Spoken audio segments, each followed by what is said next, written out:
Hello my friends, welcome to my YouTube channel. कल की story आज मैं पूरी करने जा रही हूँ।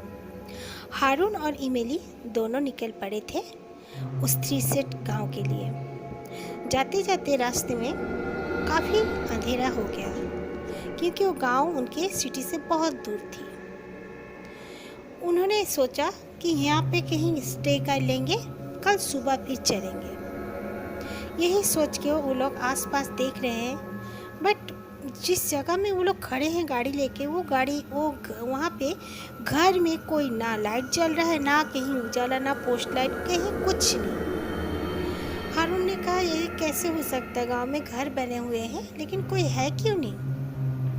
तब देखता है कि एक आदमी चराहा जो जानवरों को चराता है वो आ रहा है सामने से।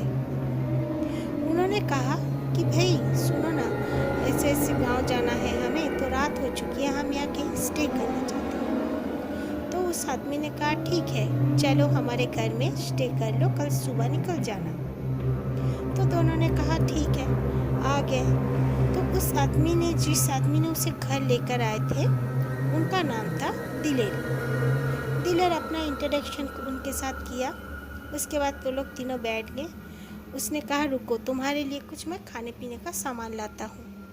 तो उन्होंने कहा ठीक है, बहुत धन्यवाद, आपने हमारी मदद की। वो खाना वाना खा लिए। उसके बाद उन लोगों ने दिलेर से पूछा कि ये गांव में एक भी इंसान नहीं दिखा, क्यों, कहाँ गए? तो उसने कहा कि यहाँ पर वही इंसान रह सकते हैं जो जिन के साथ उनका संबंध हो, बाकी कोई इंसान यहाँ पर नहीं रह सकता, क्योंकि इस गांव में जिनों का बसेरा हो गया है पूरी तरह, कोई इंसान रह नहीं पाता है। तो हारून पूछा कि तुम कैसे रहते हो यहाँ पर? बोला मेरी बीवी तो जिन है और मेरी बीवी का एक बच्चा भी हुआ है, अगर मेरी बीवी चाहे तो आपको दिखा सकती है। तो उसने कहा ठीक है दिखाओ, लेकिन मैं एक बात बोलना चाहता हूँ, आप लोग ज़्यादा सवाल मत करो। अगर आप लोग ज़्यादा सवाल करोगे तो मुझे और मेरी बीवी को वो जिन मार डालेंगे। मेरी बीवी जिन है तो क्या हुआ, वो एक अच्छी जिन है।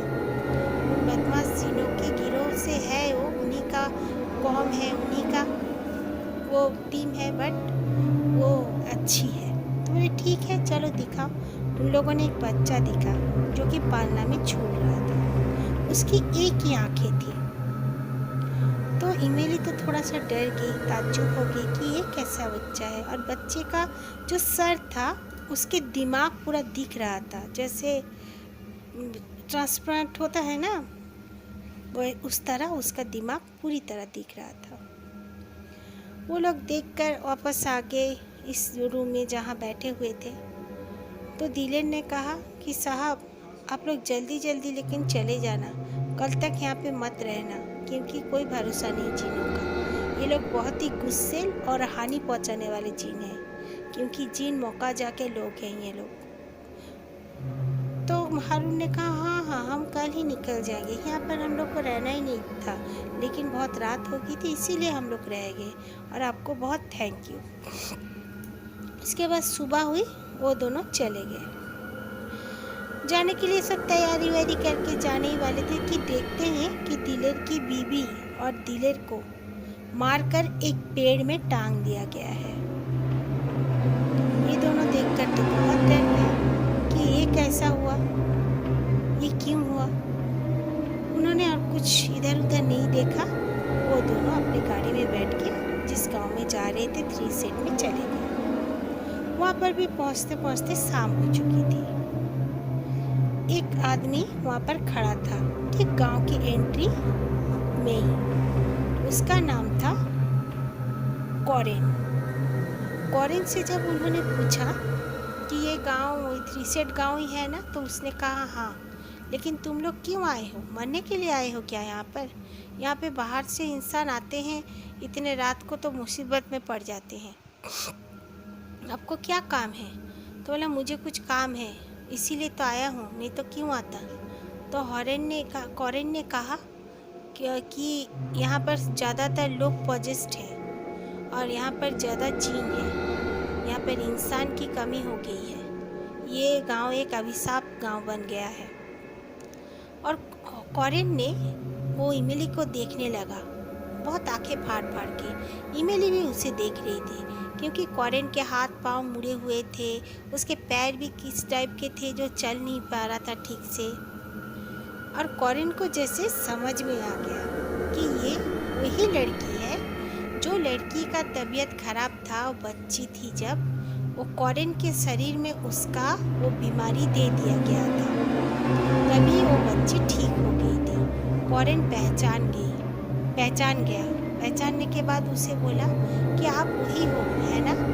तो इमिली कुछ समझ नहीं पाई ठीक से, बोली तुम क्या कहना चाह रहे हो? तो बोला हाँ चलो मेरे साथ।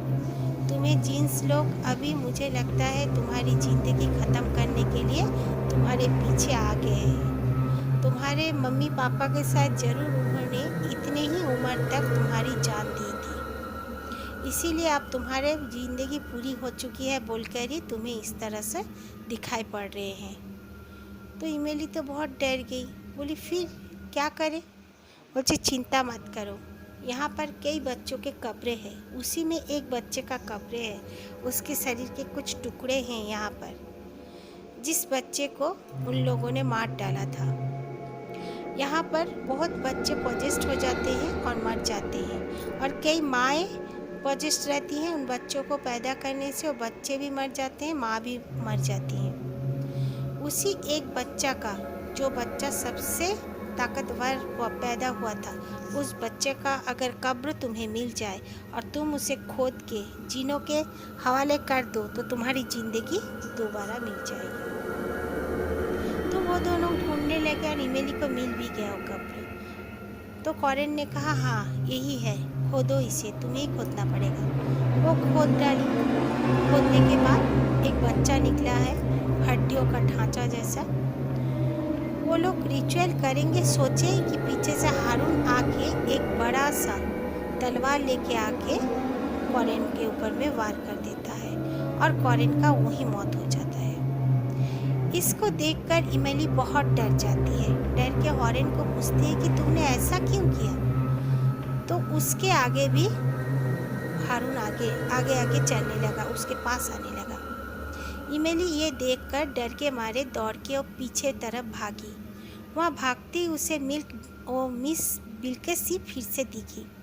मिस बिल्किसी वहाँ पर आ चुकी थी। इमिली बहुत खुश हुई और बोली देखो ना, हारून पागल हो गया है शायद, वो कॉरेन को भी मार डाला और मुझे भी मारने आ रहा है। मिस बिल्किसी कह रही है नहीं, हारून पागल नहीं है, ये सब हम दोनों का योजना था। मिस बिल्किसी कौन है ये अगली पार्ट में आपको पता चल जाएगा। Thank you. प्लीज़ मेरे चैनल को सब्सक्राइब कर दीजिए, बेल आइकन बटन भी दबा दीजिए। अगर अच्छी लगी ये स्टोरी तो लाइक भी कर दीजिए। इसकी आगे की स्टोरी मैं फिर से आप लोग के सामने ज़रूर लाऊंगी। Thank you.